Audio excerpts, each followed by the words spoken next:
Warning, do not listen to this podcast if hearing about freedom and liberty is not legal for you in your community. And if so, you should immediately move to a hipper community.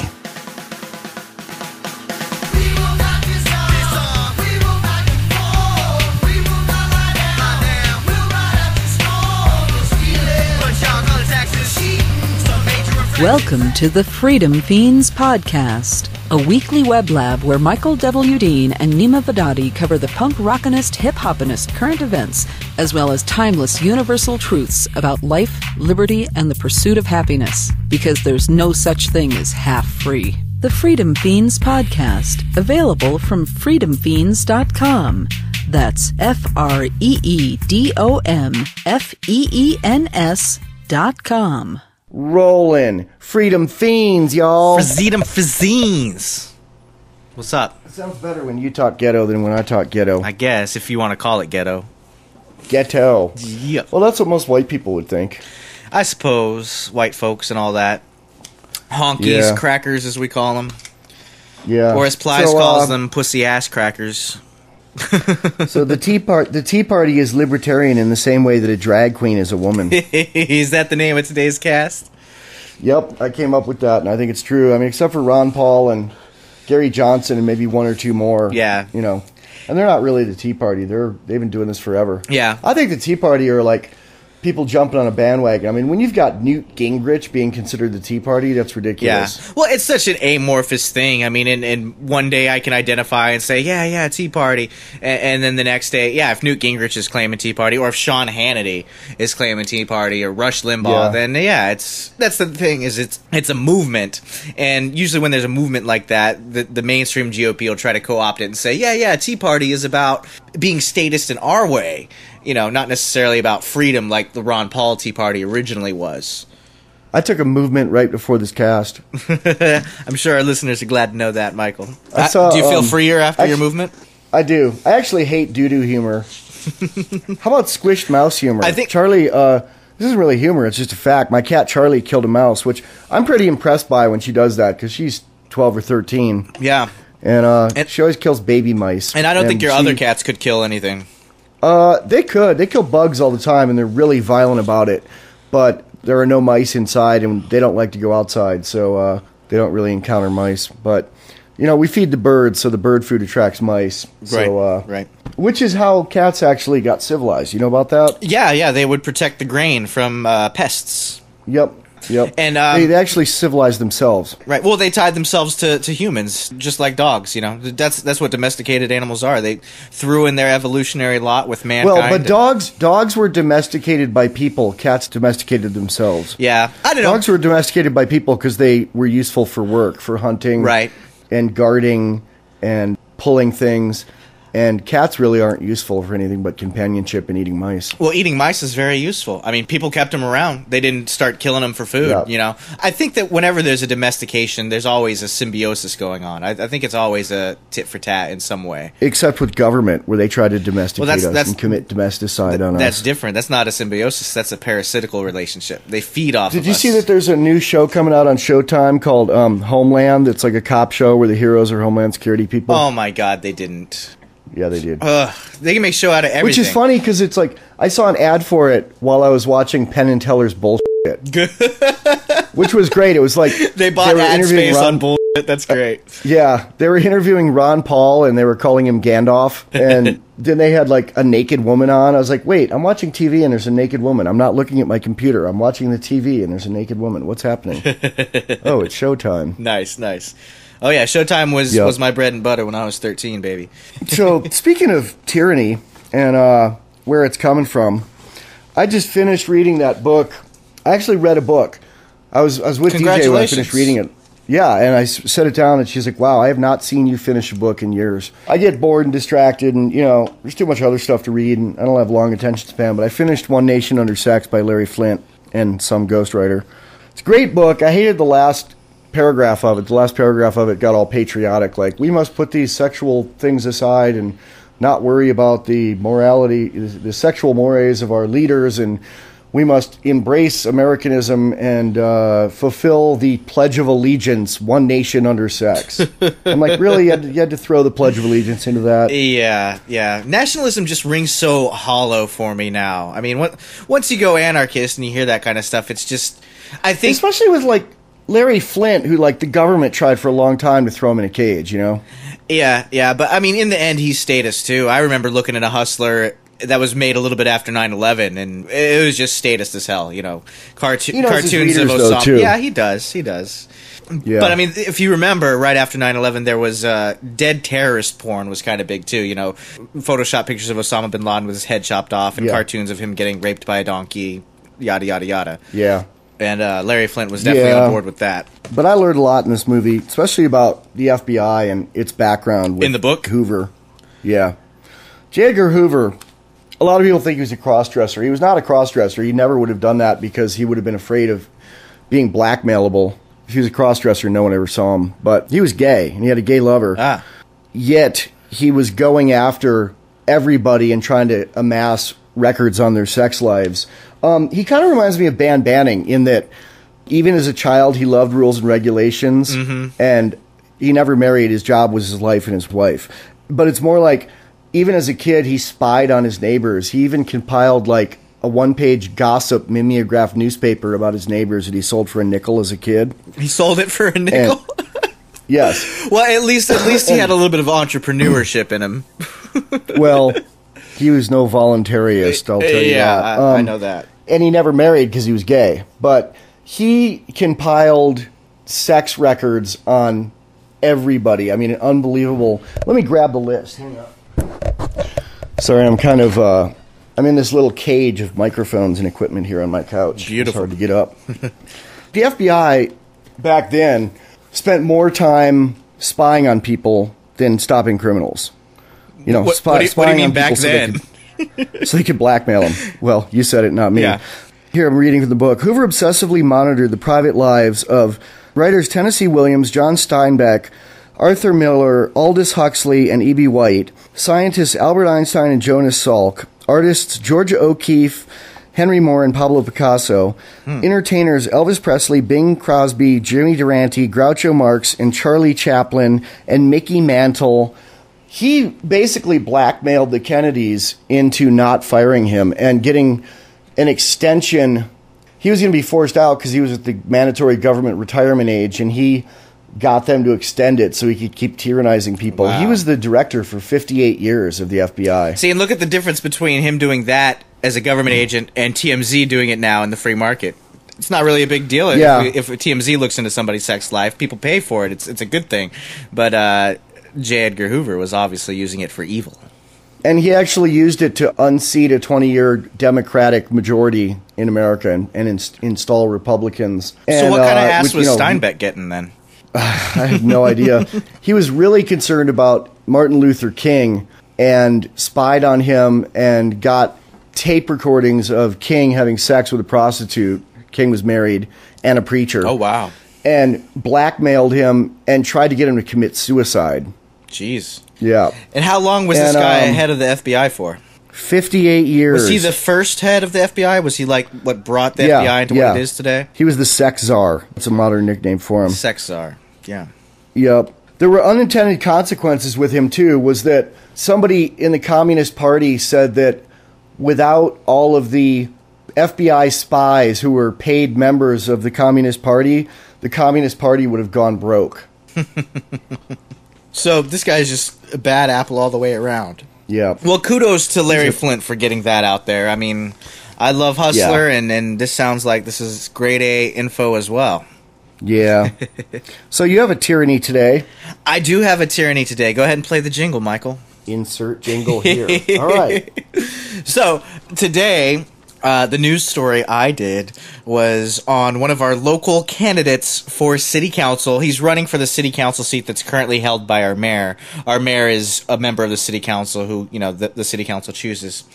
His main stance number one, is capital punishment for illegal aliens. So he says, first of all, the feds should shoot the illegal aliens as they cross the border. If they fail to do that, the city needs to take care of itself and make sure that if somebody gets caught in the city and is an illegal alien, they should also have to face capital punishment. One of the other things that strikes me, you hear these kind of things, and when I was reading the newspaper's version of it, I'm thinking, okay, this is going to be a guy who's really fired up, some kind of white supremacist guy, we know the type. Not at all. Seemed like a fairly really laid back kind of guy. Soft spoken. Did he mind talking to you with your Bin Laden beard? Did not mind talking to me at all. Was super friendly. And more than anything, he was honest. I talk to politicians all the time in my job, and they skirt the issues, and they'll hem and haw, and they'll never give you a straightforward answer. Not this guy. He believed his stance, and I gave him kudos for that at the end of the interview. Well, at least you're honest. Well, then he won't get elected if he's honest. Not going to get elected. For regardless of his politics. But what struck me was, when I was talking to people about this back in the newsroom, everybody's like, oh, is he really racist? And no, but he was really statist. His main argument was, this violates the sanctity of America, of our collective country. He wanted to ban Spanish and make everything be English only in public thing to provide for social unity. Everything was about the unit. It was very socialist to me, very statist. And he wanted to make sure there was a death penalty for these people because they were violating the sanctity of the Union, violating the laws of America, and that's why they should be put to death.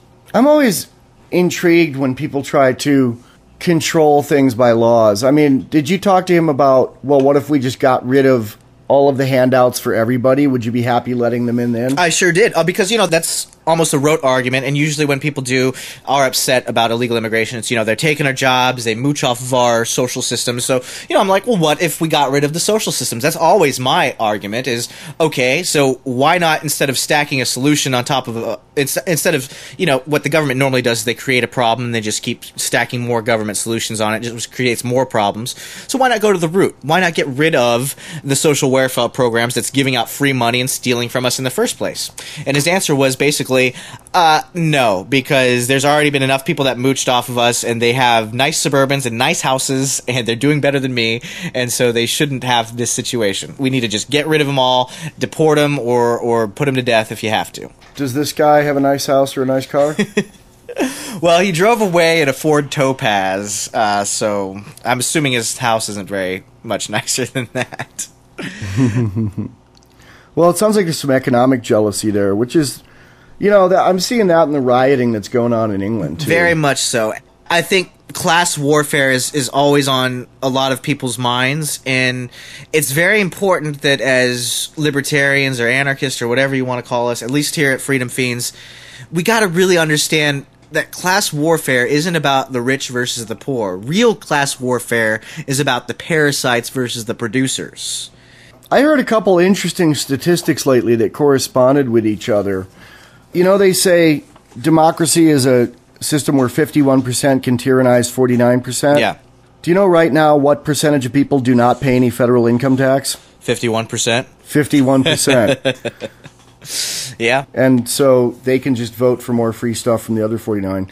And in the book Political Ponerology, which we've talked about before, it says that 6% of any given population are sociopaths. Wait, what was the percent? What did...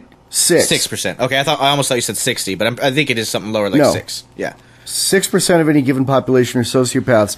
Now, what did you say last time about what Congress's approval rating is right now? 6%. Yep. It might be lower now. I mean, the S&P downgrade and the Super Congress could be lower than 6. Last week we said 6. I think if they pulled that again... I don't think it'll go lower than 6. You don't think it will? I don't think it'll go lower than 6 because 6% are sociopaths. Will always... Yes, will always like it. And, the 51% that don't pay income tax can tyrannize the 49% that do. Yeah, those are some good... nice analysis there, Michael. I really dig that. I do. I saw some good movies lately. Yeah? We watched Idiocracy. You ever seen that? Oh, I love Idiocracy. Idiocracy is genius. I love Mike Judge in general. I love Beavis and Butthead. I love King of the Hill, and Idiocracy is beautiful.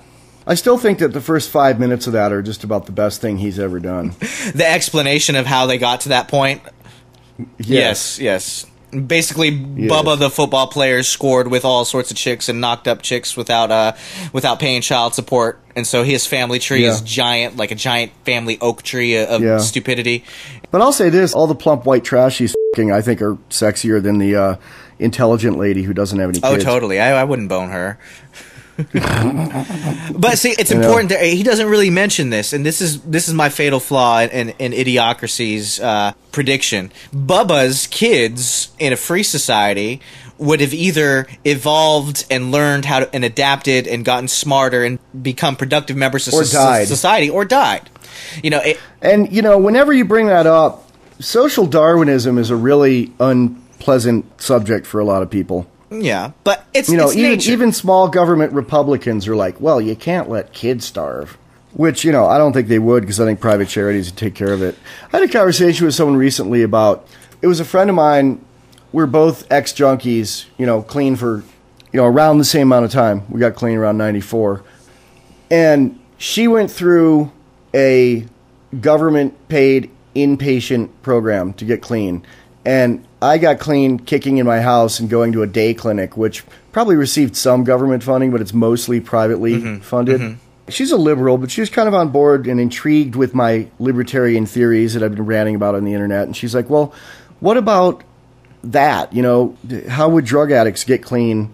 And I'm like, the Salvation Army has a detox. It's not fancy. They give you a mat on the floor and a bucket to puke in and a Bible, but it's not government funded, and people do get clean and stay clean through there. And really, to me, it's like, it doesn't matter how you get clean. It's like people that go to AA and NA generally stay clean, and people that don't.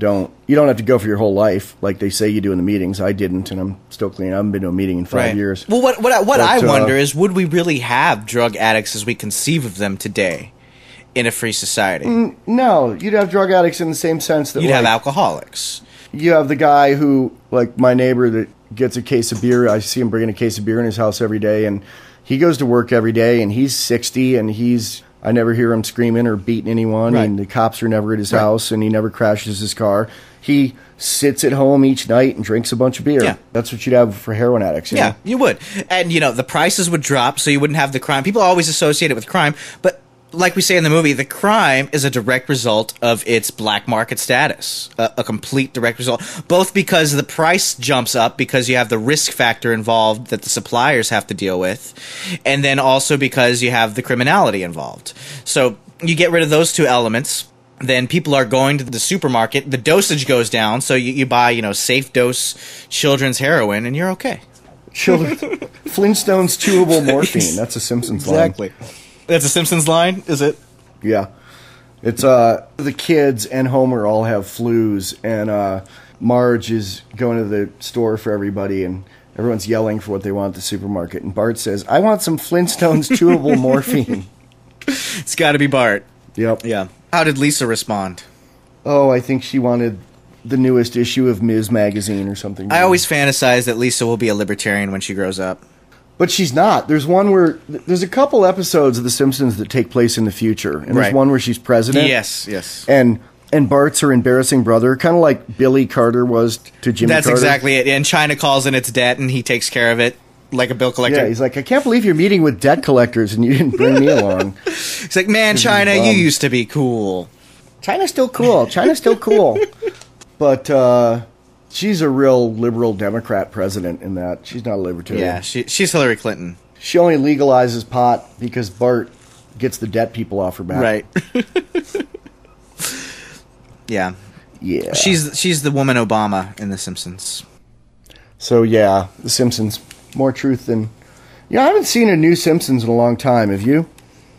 No, I haven't. I used to watch it on Hulu, but we've been watching Hulu on our PlayStation 3.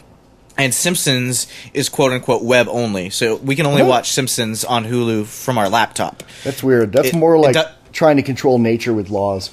Yeah, it doesn't make sense to me. I don't know why Simpsons would have some arbitrary thing that they don't want us to watch it on our PlayStation 3. I mean, we'd watch more Simpsons, and we'd watch the advertising associated with it if we could. Because we've seen every episode that we've seen, and I won't say we're sick of South Park, but that's what we're doing right now is we're going back through South Park and watching the episodes we haven't seen. We even started watching a few American Dads, but I'd much rather watch Simpsons than American Dad, honestly. Yeah, I used to watch The Simpsons religiously, and I don't even know what channel it is now on the new ones are now on my cable. Yeah. I'm assuming Fox, but I don't know what Fox is. I know what Fox News and Fox Business News are, but I haven't watched Fox TV in years. Which is really interesting to see the disconnect between Fox News and Fox Business. Mm-hmm. I don't know if I'd ever watch Fox News. I watch it for source material for this podcast. There you go. It's interesting sometimes, but I mean, Fox Business, there's actual shows that I would watch. They have The Judge. They have Andrew Napolitano. Well, tomorrow night, Ron Paul's going to be in the debates, and that's going to be on Fox. Beautiful. Okay, well then, I mean, I don't have cable, but I'll watch whoever puts it up on the internet afterwards. I'll definitely watch that. I'm excited about that. Ron Paul on the debates, and then a straw poll on Saturday. I guess this podcast is going to air, Friday? So, last year, or last time, 2008, Ron Paul won, and then they completely ignored that. And, he won one of the straw polls in Texas, I think. He's been big on winning straw polls. He hasn't won the Iowa. The thing about the Iowa straw poll is that's like the granddaddy. Like Ron Paul's the grandfather of the Tea Party. Well, the Iowa straw poll is the father. But it doesn't determine who becomes president always. No, it doesn't. Ask Bob Dole. And here's the thing, is a lot of the media is saying it's a catch-22 just because they have this bias against Ron Paul. They're saying if he wins it, Ron Paul always wins the straw polls because his supporters are so avid, so it's not a big deal. And then they say, if he loses it, then he's not serious. I think they're thinking that might happen because Fox is already, I was watching a little today for source material for this, and they were saying they were basically downplaying the validity of the straw poll or the veracity of it or the fact, basically saying, it doesn't mean anything. So I think they're probably thinking Ron Paul's going to win. Oh, totally. He's polling third nationally right now. He's polling third in Iowa, not the straw poll, but the pollsters are saying he's third in Iowa with 16%, which trumps his fourth-place competitor. I don't know if it's Herman Cain or somebody, but whoever his competitor is like 9-something%. Here's another thing, the establishment is scared. Rick Perry might plan to announce, if he does announce, it'll be right after Ron Paul's straw poll win. Yeah, he's going into competition with Iowa. Right. Well, Rick Perry can only be a write-in in Iowa. He's not on the straw poll because he hasn't officially announced yet. But they're having write-ins, which they'd never had before. They are having write-ins. I doubt Rick Perry's going to win on a write-in. Anthony Bouchard is there. He drove down for the straw poll to vote in it. Well, he can't vote in it unless he's an Iowa citizen. See, that's the other thing. Is the media I don't know if he complains knows that. about... No, I think he just went to be there. I was just assuming he was going to vote. He should go be there. He should support Ron Paul. He should talk. Anthony Bouchard's a good guy. If you don't know him, he writes for the Examiner in Wyoming. He's a big gun rights advocate. He helped write great gun legislation in Wyoming. Great guy. It's great if he's just there at Iowa to support Ron Paul. He's largely the reason that there's permitless concealed carry in the state. And that brings up an interesting point. There's a meeting this week in Casper. The city council, and I believe it's the Casper City Council, not the Natrona Council, is trying to enact a law that will prevent citizens from open carrying to city council meetings. Really? Which no one has ever done it, except one sovereign citizen did it 6 years ago, but no one's done it. They just are worried it's going to happen. Right. Wow. Which, I'm wondering if they got the idea from our podcast. I mean, that's kind of specious to think so, but we joked about that with the car stuff, months ago. Well, maybe a bunch of people will show up open carrying. And it's like this week they just handed down they've decided they're going to tax everybody $300 for used cars on their land. And the Natrona County people were saying I'm kind of afraid, a couple of those people have followed me from meetings and driven behind me. And I'm like, yeah, you're leaving the same meeting. But one of the guys at the meeting, one of the citizens, called one of the council members worse than Hitler and got escorted out by the sheriffs. Are you serious? Yep. The sheriffs escorted them out. Yep. For speaking their effing mind. The city whatever council it was, asked the sheriff to escort the guy out. He's like, okay, you said it once, I let it slide. You said it a second time, I'm throwing you out. Sheriff, please escort this man out. Who was it? Which So they were only following orders. I don't know. I have no idea. I know all the commissioners on that board. I'm very curious to know. I threw the paper away in anger, or I could tell you. But yeah, I'll go ahead and look at the Casper Red Star Tribune. Did they write about it? They're charging for online access to that paper now. Okay, watch them fail. I know. It's like, what do they think they are? The New York Times? They're charging like $3.95 or for one access level and like $7.95 for full access level per month. I'm like, that's... Well, the New York Times isn't even making money on their paywall. They're going. If the New York Times can't do it, how the hell do you expect the Casper Star Tribune can't do it? I know. I think it's a paper by default. I don't think anyone here likes it because it's really liberal and it's a really conservative town. And I think people just read it because it shows up on their doorstep, you know? I mean, I'm not even paying for it. I'm getting it. They're putting it in my mailbox now. Oh, really? I should talk to my neighbors. I wonder if I'm the only one that they're doing that to. Like, yeah, we listen. Because I have linked Tribune articles on the blog for our podcast. You know, maybe their webmaster noticed it in the stats and was like, what is this? And went to it and pointed it out to somebody there. Maybe. I hope so. I always hope people are listening to the podcast. On Lou Rockwell's blog the other day, I check it every day. I'm a big fan of LRC.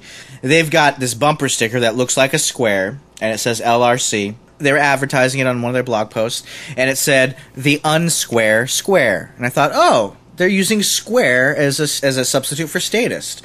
And I couldn't help but fantasize for a little while that somehow they got it from us. Not necessarily true, but I've never heard anyone use it but us. I mean, I've definitely heard hippies call conservative and Nazi cop square, but I've never heard someone equally calling left and right statist square. It could be just a natural etymology. That's the way the language went. But we used it. Yeah, so. I mean, things tend to come up simultaneously on different sides of the world. I mean, guns were developed simultaneously in, like, China, Italy, and Iran. Guns, spears, bows and arrows. And what else? Something else we like. Guns, weed. Weed was probably... DJ's looking at me like, you don't smoke weed. Don't say that. No, guns would... cinema. Cinema was simultaneously invented... Moving pictures was simultaneously invented in America by the light bulb guy. What's his name? Thomas Edison. Edison. And, like, literally at the same time by the Lumiere brothers in France. I did not know that at all. They don't teach that in American school. They don't teach that in public school. They teach it as Thomas Edison. Yep. Thomas Edison was interesting because he invented so many things that he could have been fabulously wealthy just by that. But then he, like, used government guns to have monopolies on things, too. Yeah. Well, I mean, I don't know how much truth there is to this, but my mom was always a big Nikola Tesla fan, and saying that Thomas Edison was trying to get these patents, and Tesla wanted to pioneer wireless electricity, and people went with Edison, or the government went with Edison because it wasn't as freeform, and corporations would actually be able to make money off of it. I never really researched it, but that's sort of the gist I got. Tesla, I don't know if you know this or not, but Tesla was an assistant to Edison. No, I didn't know that. And there is some talk about the possibility that Edison stole some of his ideas. But Edison definitely resorted to fraud to get his stuff through. There's a famous film, it's on YouTube, a short film of really early black and white film of an elephant being electrocuted. And basically what it is Edison wanted alternating current and Tesla wanted direct current to wire houses. And the Tesla plan would have been a lot more efficient because they could have had the production facilities much further apart. And the Edison plan, they would have had to be 30 or 40 miles at most so he could build more of them and make more money. Right. And it was a limitation of alternating current that would make him more money. And he said that direct current was a lot more dangerous than alternating current, and he tried to prove it by electrocuting an elephant on film with an amount of electricity that either AC or DC would have killed the elephant. The old safety argument. See, the safety argument bugs me so much. I feel like people who aren't super intelligent or just aren't very intelligent, they have this lizard brain reaction to that word, safety. Oh, thank you very much, honey. My wife just brought me an energy drink. Safety. I'm going to drink this energy drink. Anyway. I prefer the safety dance myself. You can dance if you want to. You can leave your friends behind because your friends don't dance, and if they don't dance, then they're no friends of mine. My wife's staring at me because I'm sitting cross-legged on the couch and I'm doing the safety dance. I don't even know what the safety dance is. I thought it was a euphemism for boning. Is it? That's what I thought. I thought it was with a rubber. Yeah, exactly. exactly. That's what I thought. But so anyway, I saw another great movie. Oh, you got more? Sorry. Well, I was going to say my point is this word safety. You know, I feel more. Like, you got some. I'm sorry. You're about to make a point, and I was going to go like, well, I've got 18 other things to talk about. We got a bunch to talk about. Make your damn point. Make your wonderful point. I'm going to make the damn point. Okay, so people who are in news know that the freaking consultants, they're obsessed with this idea of safety. People respond to it. They have this lizard brain that says safety, and then they want to suckle at the teat of whoever. And the government knows this. Think about all the different things that all they have to do is utter this word, this verbal word, safety.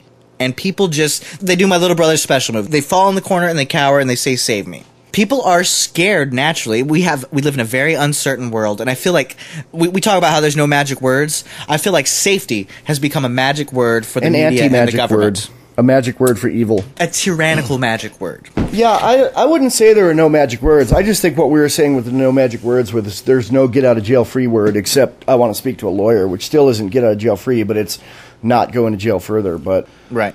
Yeah, it's all, I mean, we've said this before in a cast. The quote, I don't know if it was Jefferson or Franklin, but it was one of those cool cats said something about those who would give up a little bit of liberty for a measure of safety deserve neither.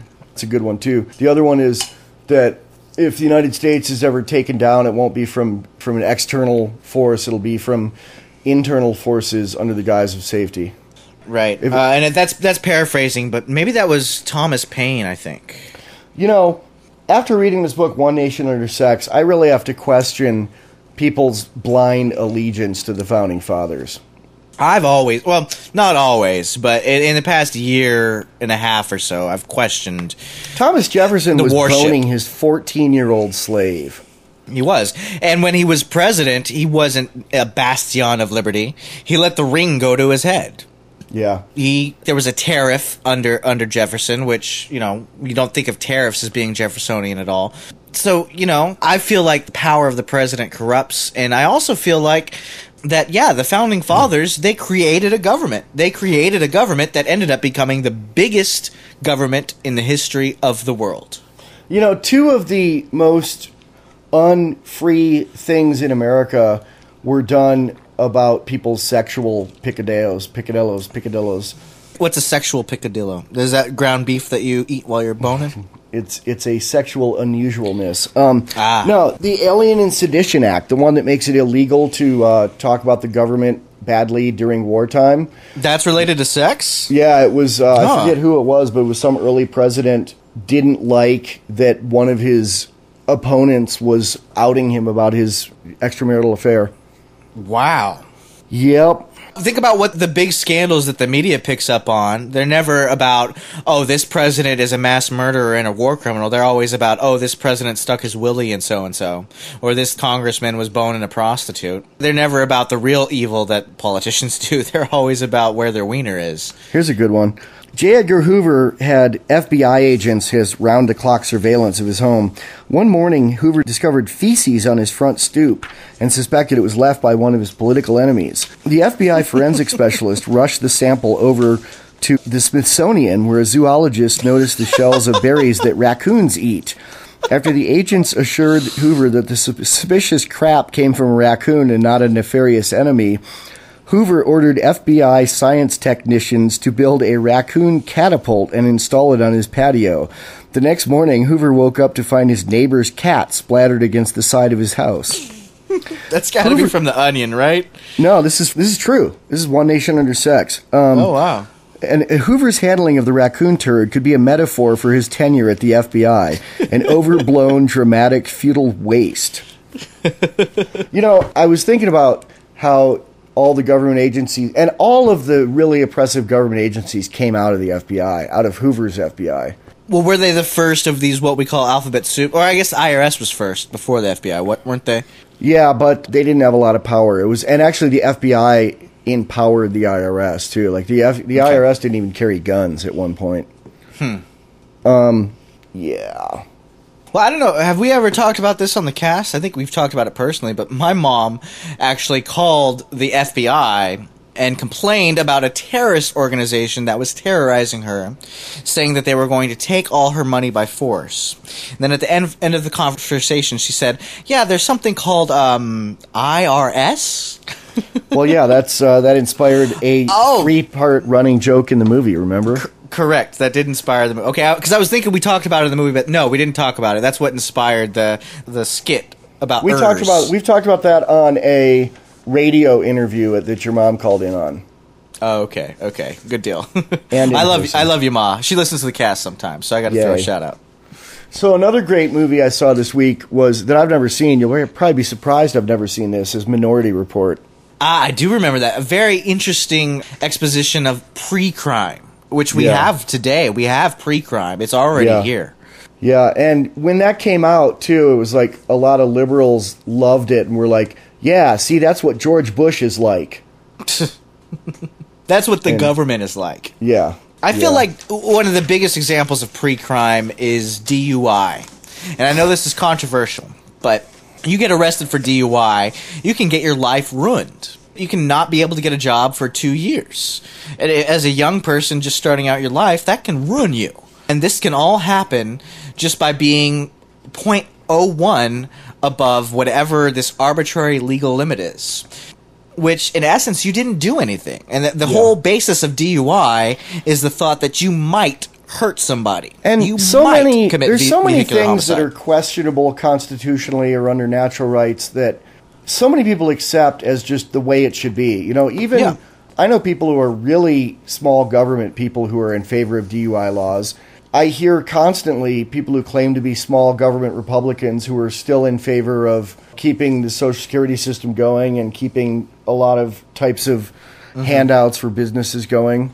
Yeah. And you got to be pure about it. You just have to. And I don't understand how people are not. It makes me think that they just don't get it. If you claim to be small government and you're not truly where we're at yet. I mean, I don't want to hate on people, but I'm just saying, I feel like once you get it, that government violence is government violence no matter which direction it goes, no matter who it favors and who it hurts. It's the same thing. Have you heard about the addendum now to Operation Gunrunner?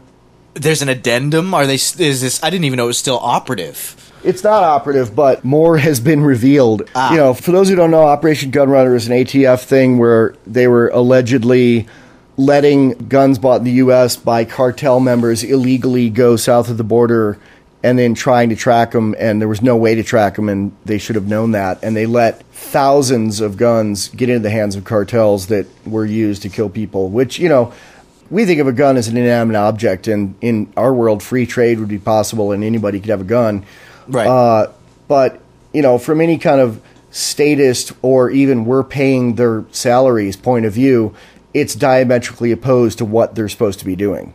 Well, not only that, but if the government provided these guns to the cartels, then that means we paid for it. We as taxpayers have whatever blood on our hands that those guns were used to kill. Right. Just like now, with wars. But that's just the old part. The addendum is that it's coming out now that possibly the feds let tons of drugs get into the country from one cartel in exchange for information on another cartel. Yeah, I believe that. I honestly thought that was standard operating procedure. Well, I always think it's standard operating procedure with, like, street cops. You know, they'll bust a dealer and take a dime bag and not bust him if he'll tell what his competitor's doing, and he's more than happy to do it. But I never thought of it as truckloads, but I guess it is. Yeah. Or it's being said on mainstream media that this may be happening. I guess that's the big news for me is okay, everybody's starting to realize this now. At least I hope they are. How ridiculous it is to... And, you know, I feel like the mainstream media is probably calling for some kind of new rules or regulations or probably even some kind of new governing body to govern these other governing bodies, which, again, like we said earlier, that's just stacking more government solutions on top of the government solutions that caused the problem in the first place. It's piling more inconsistencies on top of your original inconsistency. No. That was a long pee break there. Did you go get laid or something? No, I'm not that quick. No, my wife made me a pizza and wanted to discuss with me our plans for the future. You know, Marilyn Monroe said that every time she had sex with JFK, it was the best 7 minutes of her lifetime. That's kind of respectable for a president, I guess. The president's got a lot of work to do. A lot of. Do you know Jackie O was banging both the Kennedy brothers? The brothers, Bobby and well, both, you know, not Teddy, but Bobby and okay. Yeah, JFK and Robert. No, I didn't know that. Like at the same time? Yeah. And really? She banged Aristotle Onassis in the White House 48 hours after her husband was killed. Who's Aristotle Onassis? Jackie O was having an affair with. It's the O in Jackie O. Oh. It's the Greek shipping billionaire that she was sleeping with while married to JFK and married after he was murdered. Wow. There's actually even like theories that he may have had something to do with JFK's death, and now there's something coming out that I thought it came out that she blames LBJ. That's coming out like today. Like ABC News has tapes and they're going to play them. Yeah. So what do you think about that whole thing? I don't know. I'd rather read about their sex lives than try to figure out who did what.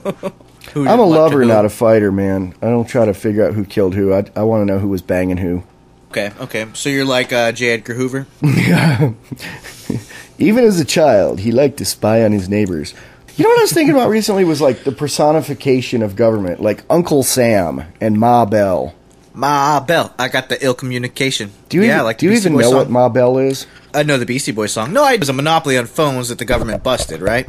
Well, it was the monopoly on phones that the government enabled from the beginning of the telephone and, you know, Alexander Graham Bell up until 1980, I think it was 84. It was in my lifetime. Like when I was a kid, we rented our telephones from the phone company. You could not legally own a phone. And if you wanted to have a phone, they only had like 2 designs. And if you wanted a phone that was a different design and you bought it from a third party, you had to bring it into your phone company and pay them a rewiring fee, even if there was nothing to rewire. And then you had to pay a monthly surcharge to use that phone instead of their phone. Yikes. Thank God for cell phones, huh? Yeah, well, I think that the reason the government had a case that monopoly made sense, and again, I think the market would have taken care of this, but basically it was when everything was landlines and you had to dig up property to do it, and they felt they had to use eminent domain to run lines before everything was wireless. It was a really limited resource, so they didn't want 10 companies putting up 10 sets of phone lines. It's kind of like there's a lot of government agencies that existed for a seemingly realistic purpose that now only exist to exist. Like the FCC is a really good example. The FCC was started when there was a finite number of radio channels and a finite number of television channels available, and they felt it was a resource that was so valuable and rare that it had to be controlled. Right, because there was a limited broadcast spectrum. Right, there was and now only there's practically an unlimited broadcast band. For instance, with the internet, there should be no FCC involvement whatsoever because there no longer exists that limitation. And with censorship, they had a case when there were 3 channels on TV for you can't say fuck on TV, because if you had a TV, your kids were going to hear fuck if someone said fuck on TV. But now, you had a 1 in 3 chance. Yeah. Right. Now parents, you can have any channel you want, and parents can put in a V chip if they want. I feel that way in general about government. They're a vestigial organ. Government is nothing but an appendix. They might have been useful at some time in history. Who knows? Yes. Yeah, like but the not appendix anymore. The appendix didn't exist to digest raw meat. I don't know. I don't know what the appendix. I don't know if scientists even are completely 100% sure what it was there for. That's the theory, is that it was when we ate raw meat. Yeah. Okay. And now obviously we don't, so we don't really need one. Yeah. I feel the same way about government. Okay, maybe at some point you could have made some case for them. But Ma Bell, is Ma Bell like Uncle Sam's sister? I just know she's got that ill communication. Are there other personifications of government like that you can think of? Uncle Sam, Ma Bell, Sally Mae, Freddie Mac. Those are very good examples. DJ just said those too. Yeah, it's like, of course you're going to trust your life savings to someone that sounds like a avuncular, sweet old lady, or sweet old man, and of course, Orwell both foreshadowed and I think sort of foresaw this. But I don't know, did Uncle Sam come before 1984? Because in 1984 there was obviously Big Brother. Well, that was written in 1948. I don't have my computer on, but I think that Uncle Sam goes back to World War I, and it's something GIs made up because everything was stamped U.S. And it just became a nickname for it. It might have actually been, I believe it may have been what Brits called America's government, because they would see stuff stamped with US on it. Uncle Sam. And the Brits are always cheeky. So speaking of England, London's burning, man. Let's talk about that. Yeah, it's really interesting. And sometimes I listen to Hannity, not necessarily because I'm a fan, but because I drive, you know. You want to keep an eye on him, the same way that, like, you know, Catholics surf porn sites so they can bust people. No, because the Catholics probably enjoy it. Well, I'm also kind of kidding with you because, you know, it's like, oh, I don't enjoy Hannity. No, it's research. I only read Playboy for the articles. Well, I'm interested. No. He's an interesting character. He is. And I'm driving in the news van, and we don't have any good radio stations here in Tri-Cities, Washington. You know, I can listen to mainstream pop hip hop radio and hear the same 3 Lil Wayne songs on a loop, or I can listen to Hannity and Limbaugh and just get a sense of what the right wing is thinking. I listen to those guys, and I listen to, you know, Rachel Maddow, because I want to know what's going on and have my finger on the pulse so I can know what to vomit at and run away from. And it's kind of like, you know, like I say, like politics are like sports. If both teams sucked, it makes for an interesting game. That's very true. I love the politics and sports analogy. It's red team, blue team. I just don't want to watch the damn game anymore. Somebody expanded that too. They said, I said that, and somebody else said, yeah, if both teams sucked, good teams weren't allowed in the leagues, and you were considered treasonous if you mentioned the possibility that we don't need teams or sports. Yeah, that's good. Was that a comment on one of our casts or Facebook comment? It was a Facebook comment. Yeah, and everyone should go on iTunes and review. Everyone should go on iTunes and review us too. It helps. Yeah. We have like 400 listeners and like 4 comments on iTunes. So badass. And make donations if you want to. Yes, please. Because if you listen 1 more second without paying, you're stealing. I'm kidding. No, you're not.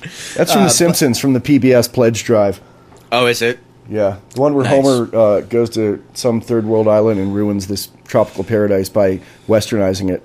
Ah, of course. The imperialist Homer. In any case, though, Hannity, England. So Hannity was swearing up and down that this would come here. Blaming, of course. I saw this.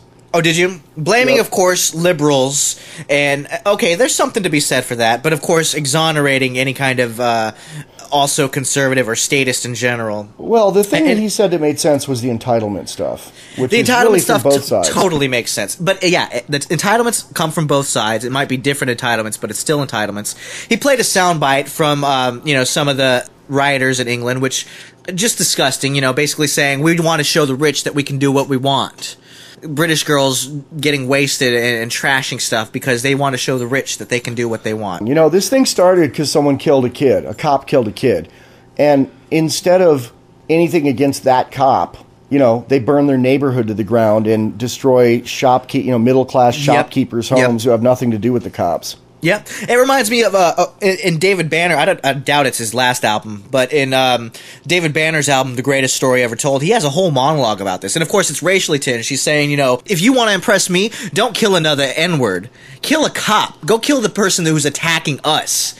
You know, who's David Banner? He's a rapper and a producer. A pretty amazing guy. Very talented. You should check him out if you haven't. There's a Dead Kennedy song about that, too. It's called Riot, and it says, Riot, the unbeatable high, riot sets your nerve to the sky. And it's got a line in about, like, burn your own neighborhood to the ground, and, you know, you say the riots about oppression, but then you end up burning your neighborhood to the ground. Exactly. It happened in South Central, too, in the L.A. riots, you know? Right, and we're not advocating violence, obviously, because we never do that. I am advocating self-defense, which you're not allowed to have in England, and it's like, people are not leaving their homes in England because they're terrified. I mean, homes are getting burned to the ground, and it's like, a really vivid memory I have that I really like was in the LA riots was this film of this Korean shop owner on the roof of his 1-story shop with an AK-47 fending off tribes of black kids that were about to burn his place to the ground and probably kill him. Right. Well, do you think England would be in the situation it was in now? And he wasn't. This guy wasn't shooting people. He was just standing there with a gun, and he kept the crowds at bay. Right. Do I think what? Do you think England would be in the situation it is now if they weren't completely disarmed? Of course not. Shop owners would be standing up for themselves. Instead, right now, the cops have the monopoly on any kind of defense. There was actually Turkish shop owners who were defending their own shops with baseball bats, right? Because you can't have a gun in England. Turkish shop owners defending their own shops, their private property. They're the owners. They're the ones that supply and provide actual service to people. Cops were arresting them for being vigilantes. These guys are trying to defend themselves with baseball bats. They're getting the cops instead of protecting these guys and saying, "Okay, good, well, defend yourself." They're arresting these Turkish shop owners. Yeah, that's government for you. All they want is the monopoly. That's their main thing. They don't want society to be safe. They don't want safety. They just want to make sure that they're the ones getting the money, getting the jobs, getting the contracts, and getting the praise. The really amusing thing the only amusing thing about this thing in England, and I had a note to talk about this before Jon Stewart ended up speaking about it last night, which was like, we beat him to it, but we didn't, because we're weekly, not daily. But we're the weekly show. There was a picture in some magazine I found somewhere online of rioters queuing up in polite lines to go in and loot stores. I heard about that, yeah. Because they were all taught by the government. Yeah. They're polite. They stand in line before they go commit their violence. Yeah. Nice. Do you have morning announcements, like in public school, about what they're going to loot? I think they need a looting permit system. Right. They get tardy slips if they don't show up to their looting at the appointed time. Speaking of looting permits, the DEA has allegedly licensed 55 unnamed big pharma organizations for pot farms.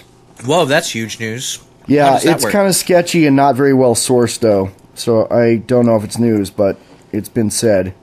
Yeah, we got to keep our eye on that. Now, for the new listener, explain why that's an issue to us. Why the DEA licensing pot farms? Well, first, we have reported that the government has been focusing on buying up pot patents, while at the same time... No, they have pot patents. They've had them for years. They have their They're pot just pulling patents. them out. Right. While at the same time, the FDA said pot has no medical use recently. No medical use. So there's no medical use, but at the same time, the same government has pot patents on medical use of pot. And so now the DEA... busting pot dispensaries. Right. They're busting pot dispensaries. So, again, it's just about the control. And I feel like they know that they're losing the battle. They're losing. What I found out recently that was really offensive to me? Do you know who Partnership for a Drug-Free America is? They'd run all the PSAs about, don't smoke weed because your little sister will get in a car wreck kind of thing. Yeah, don't do meth because your little sister will turn tricks in a bathroom. Yeah. They are heavily funded by some big pharmaceutical companies. Really? They used to be heavily funded by pharmaceutical companies, alcohol companies, and tobacco companies, but the alcohol and tobacco companies got too much for it, so now it's just big pharma. Wow. And I think that's really important to note. And we mentioned that in the movie, Left and Right. Big Pharma's role in the war on drugs. Because they are drugs. That's why a lot of people call the war on drugs the war on some drugs. Because Big Pharma wants you to take all the drugs you can take. They want to pump your body full of as many pills and prescriptions as you can buy. They don't care about drugs. They just want it to be government-approved drugs that they have the patent on so they can get the big bucks. So a couple more interesting local things, Tyranny Today's. Well, this one's not local, but did you hear about the Virginia Tech lockdown last week? They were worried that somebody else had a gun. Yeah, it was like 3 tweeners, 10 and 11-year-old kids that were there for some camp thing. DJ, you have a comment? Hey, DJ. 3 little kids. Hey, DJ, Neema says. 3 little kids said, we saw a guy hiding a gun under a shirt. Which I do every day, and I'm sure you do every day. Yeah. No, they said he was carrying it, and they couldn't even really describe it. It was they said it was a handgun that was really long and, had a black shoulder thing that goes up or something. And there are summer classes and events and organizations that meet at this college. This is the college where the guy shot a bunch of people a few years ago. Right. They called out the local police. They called out the FBI. They locked this down all day, and they had every news channel breaking in every 5 minutes showing, footage of this peaceful campus and saying the gunman has still not been found. Yeah. And finally they decided there was no gunman, and it was, gunman. When it's, when a guy's killed with a knife, is it a knifeman? And it's like, is a guy who carries a gun a gunman? But they just went ape poopy about it all day on the news, and there was nothing. Yeah. Well, think about it. I mean, think about who's benefiting. Que bono. I work in news. I would love something like that. You're telling me that my day is I just get to go stand out and do a live hits every hour? You don't have to write anything. That's a cake day. I don't have to write anything at all. Yeah. And people will watch. That's going to boost ratings. People are going to have their eyes glued to the screen. The cops, they get to pull out their brand new $1 million SWAT vehicle that never gets to come out. They love it. They get to, the sniper guy gets to come out and point his .308 in every direction, and he gets to sit there and lay down. Oh, it's great. The same day, 7 blocks were closed in downtown Casper.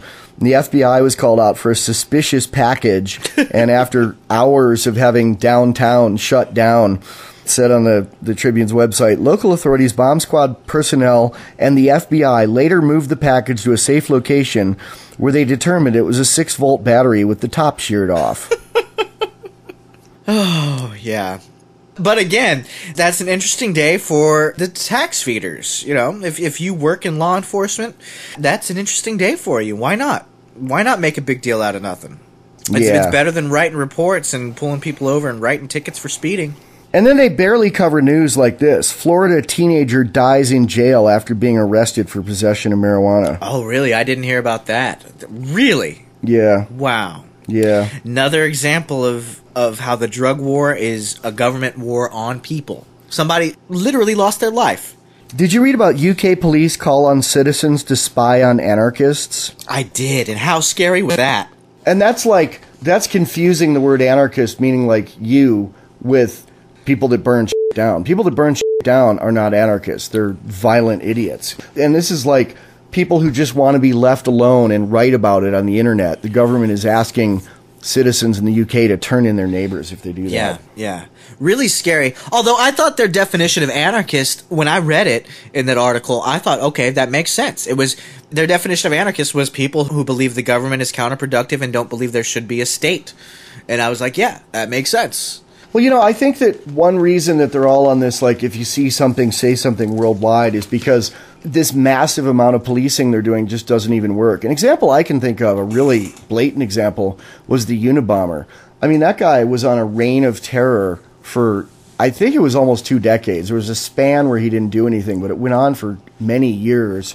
It was the largest manhunt in world history, except for maybe bin Laden, but in domestic, in the U.S., it was the largest manhunt ever.